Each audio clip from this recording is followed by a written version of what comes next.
Hey, good morning. I'm Jeremy. Why don't you come along and join me on my journey today?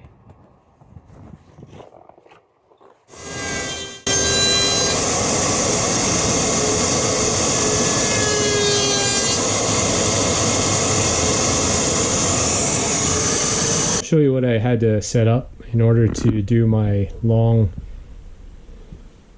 boards from my big drawer on my router jig. They're 54.5 inches long, and they're too long to be set up on my table. It's a half blind dovetail, so this is the face. It's going to hide in behind here.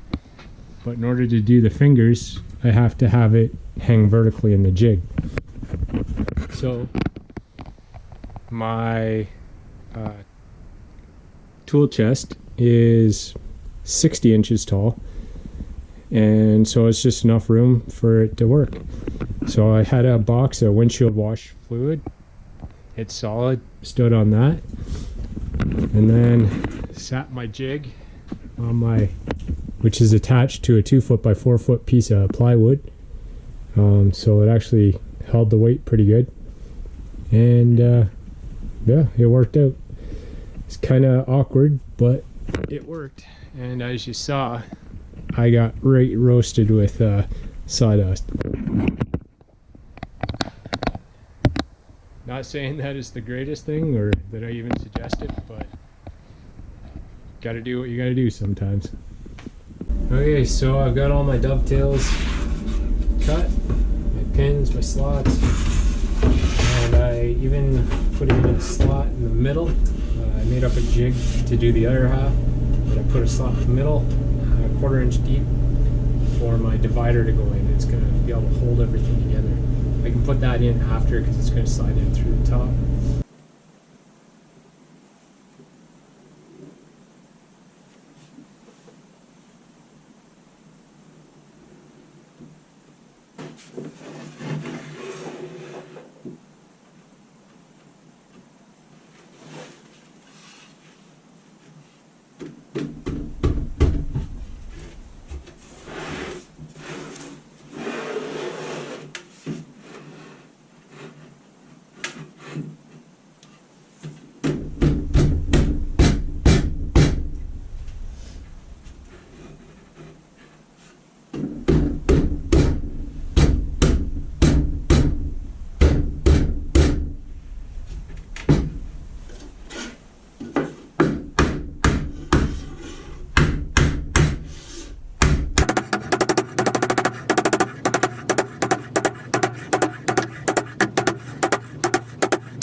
And there's my drawer. I really hope it fits, because there's no taking this apart. Plywood is definitely very hard to dovetail, and there's some chipping here and there, and a little blowout here and there, but no broken wood, no broken anything, just little chips.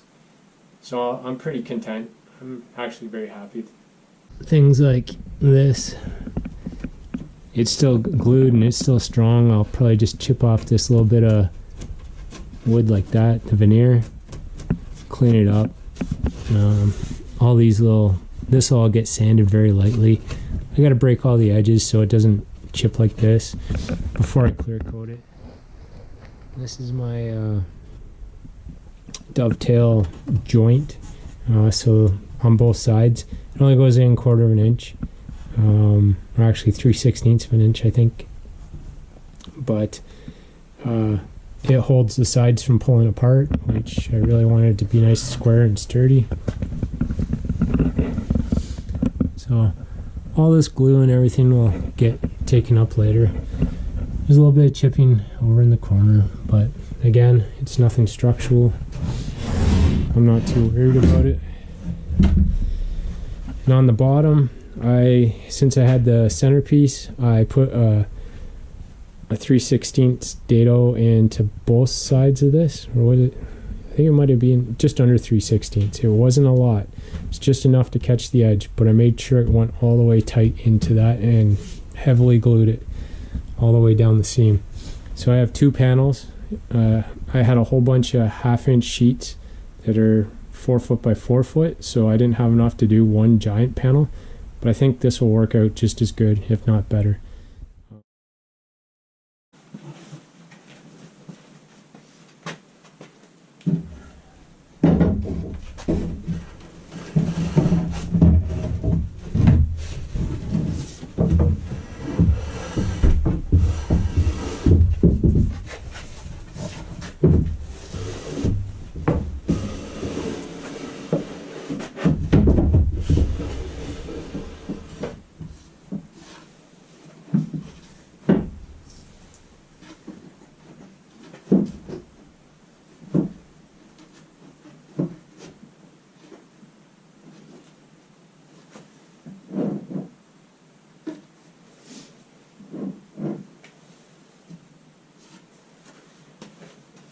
Well, here we go. She fits. I have a 1/2-inch piece of plywood underneath it for the length of it, because I'm going to leave a 1/2 inch between the bottom and the floor, and that's going to help me make it easier. So when if I shim up the whole thing all together, when I go to attach my rails to the inside of the drawer,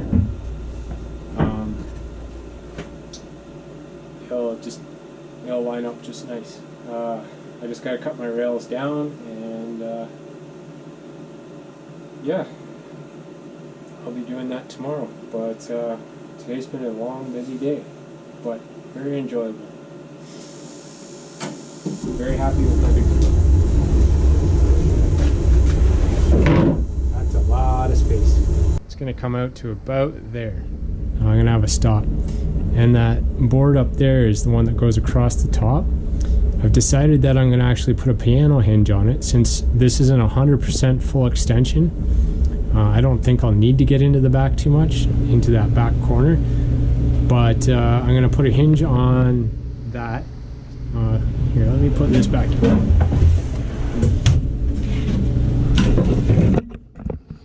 Just take a look at it. So this board is supposed to be here, but the end of the drawer stops back here. So what I think I'm going to do is I'll have one strip along the back here in place, and then put my piano hinge between, and then it'll be like a trunk lid basically, and just open it up to access anything I couldn't reach in the back of the drawer, just in case. This is going to be more of a permanent shelf. I'm going to have boxes and stuff stacked on here, so it's not going to be a spot that I want to go into on a regular basis, but just in case I need to get to the back. Once I put the slides and everything on, I'm going to take a look and see. slides, so I'll see how it is with that, and see how it all lines up then. Once I get the slides on and I pull the drawer all the way out, I'll put a couple things in the back of the drawer and see if it's really necessary to have the lid or not. Because right now it's easy enough to bolt back down, and it's just with those Allen key bolts into the inserts into the side of the plywood, so they can come in and out no problem anytime. But for today, I think that's it. We've got lights, we've got a drawer, and yeah, we could go on a trip right now, I think, pretty soon. Anyway, that's all. I just wanted to do a shout out to Chrome at Van City Van Life. I'll put a link to his channel below, but him and Happy Camper Kits were the inspiration for the big drawer. I had some great ideas for different layout and designs and that, but I came across one of his videos and saw the drawer, and I'm like, that's gonna work perfect, and it did. I put it into SketchUp and it just lined up really good. Also with the skateboard bearing slides, you can, I'm gonna add a link to the description below to the guy I got the inspiration from that from. Not my idea, but it was a great idea. The slides, the 450-pound drawer slides, are about almost $300 a pair here, and doing the 1-inch square tubing with the skateboard bearings was about $50. So a little bit more work, but it turned out really good, and I'm really happy with it.